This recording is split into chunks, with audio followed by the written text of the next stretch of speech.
What up, gang? This video is for Jagdeep out of India, who messaged me on Instagram and asked if I could do a review of the 5 things that I love about the Yamaha R1M and 5 things that I love about the Kawasaki ZX-10 Ninja.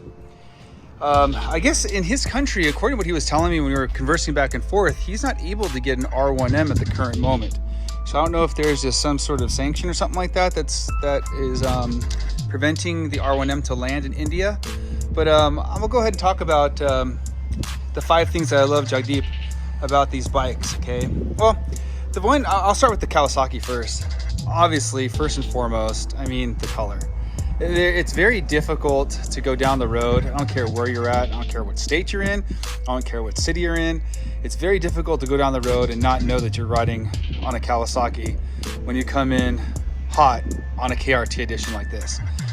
The 2023 Kawasaki Ninja ZX-10R KRT edition colors, I love them.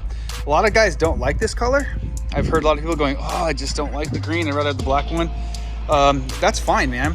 But I can tell you this, I know for a fact that people see me coming down the road, and at the same time too, you just cannot miss or mistake it for any other bike. You just know that when you see this Kawasaki green, it's a Kawasaki coming down the road. You just gotta know or learn if it's a ZX6 or if it's a ZX-10R. So that's the first thing that I love, is I love the visibility of this particular bike. The second thing that I love about the Kawasaki Ninja ZX-10R is its raw power. This bike is probably the most violent bike that I have in the arsenal when it comes to just bottom, I would say basically low gear power off the line. It's just, I don't know, there's not a dead spot in this bike. And after the flash, it's even more violent than it was. So one thing that I do love is that this bike just gets up and runs. No ifs, ands, or buts about it.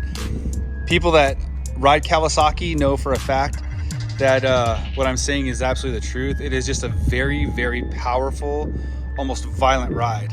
And look at the bugs think it's some sort of freaking like flower. But at the same time, because that's the second thing that I love about this bike, is just the straight raw power. And this is prior to it being flashed. After it was flashed, I'm like, dude, it's almost scary. Like, I actually get nervous riding this bike at full speed.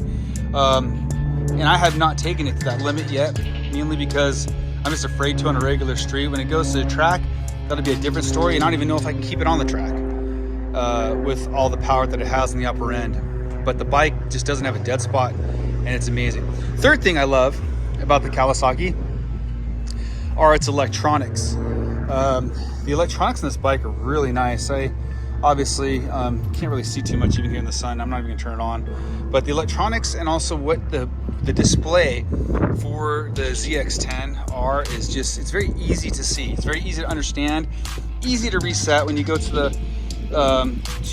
gas station. You want to reset your trip, trip A, trip B, super easy to do. Just one button and you're in, versus having to click through other bikes and just go to a different screen and a menu. It's just really easy to use, and I think that the layout that they use on there is extremely comprehensive, and it gives you all the data that you really need right there in front of your nose. You're not guessing about anything. So that's the third thing that I love. Fourth thing that I love about this bike is its overall comfort. The bike is really comfortable to ride. Ergos on this bike, even though it is absolutely aggressive in every way, shape, and form, it's just not uncomfortable. And you guys know, if you're driving in a Ducati or been riding or piloting a Ducati V4 or a V2, it's just almost uncomfortable long term. Like, you can't get more than an hour on that bike on a Ducati without just feeling it. This bike, I feel like I could ride all day, and it's like you're upright but you're not, if that makes any sense. And the ergo of the actual gas tank, the way that they've got this all dialed in here, super comfortable. So I do love the ergo on this bike, and I feel like, you know, for longer days in the saddle, I just don't feel it as bad as I do on, let's say, like a Ducati. So now that I've got that Panigale V2, I really have something to compare it to. This bike is super comfy. Last but not least, the fifth reason why I love this bike this bike just sounds good. It sounds good with a stock pipe. It sounds good with an aftermarket pipe. It's just a very good sounding bike. And you can hear it coming down the road. When you're wide open on this thing, you could hear it 2 miles away. It's that loud. Maybe obviously because of the way the AT2 pipe is on there too. It's obviously a loud pipe, but it's super loud. And if I can give just a 5.5 on what else I love about this bike, is that I love the suspension. And I love that it comes with Brembo brakes. Brakes on this bike are really good, stock. So those are like the 5.5 things that I love so much about the 2023 Kawasaki Ninja ZX-10R jog deep. So hopefully that helps you a little bit there for that bike.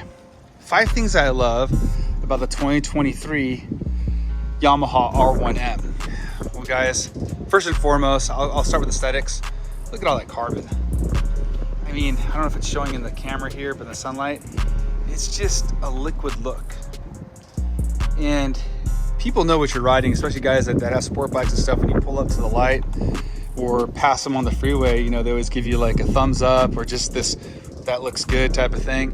But I love the way the R1M looks. I just think it's a super sexy, very, very muted, but extremely sleek looking bike. Okay, and I love the blue rims on it. These magnesium rims are just amazing. Second thing I love on the bike is the actual suspension. This Olin suspension that's on there, self-adjusting suspension, is just butter. This is definitely one of the more comfortable bikes that I've ridden long term. And the self-adjusting nature of this particular bike is worth the money in and of itself. I know people say, oh, it's not worth, you know, $26,000 and stuff. I beg to differ. I will definitely, this bike compared to my regular R1, it's night and day. Super, super comfy, okay? Third, what do I like about this bike? I love the electronics. This bike also has really good electronics. Everything on the bike, including the GPS, just works really, really well. Does it have a gas gauge? No. None of the sport bikes really have gas gauges anymore. And, but I do love the electronics on the bike. I think the bike tells you and gives you all the info you're ever gonna need. And it does it in a really great format. What else I love on the bike? Well, I love the flipping engine. Has this bike had engine work done in it? Yes.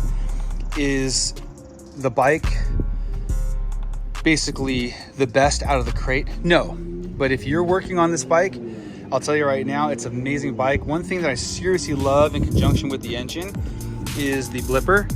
The actual quick shift on this bike is just butter. It's probably one of the best quick shifters I've ever ridden.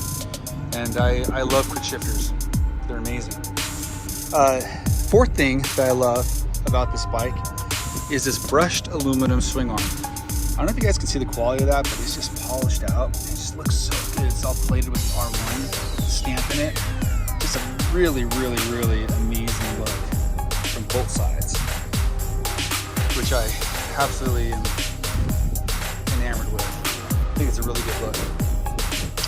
The fifth thing that I love about the R1M is there's just lots of aftermarket parts for this bike.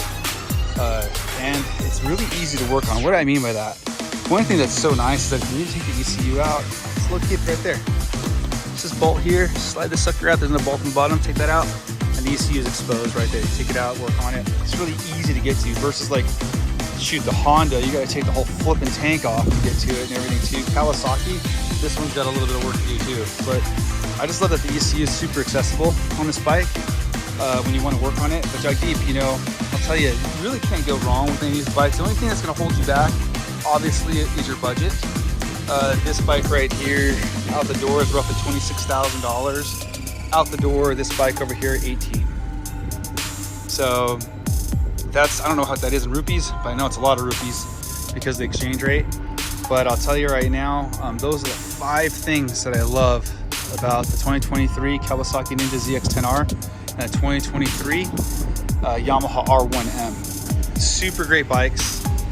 Fun to ride, extremely capable, comfortable for what they are, and most importantly, just adrenaline awe-inspiring power. So I really do enjoy these 2 bikes in the stable, And I'm sad to let you guys know that this one may not be here that much longer. Someone wants it. I'm probably gonna end up selling it to them. This bike will be replaced by a 2023 BMW S1000R. But I have enjoyed riding it since I've had it.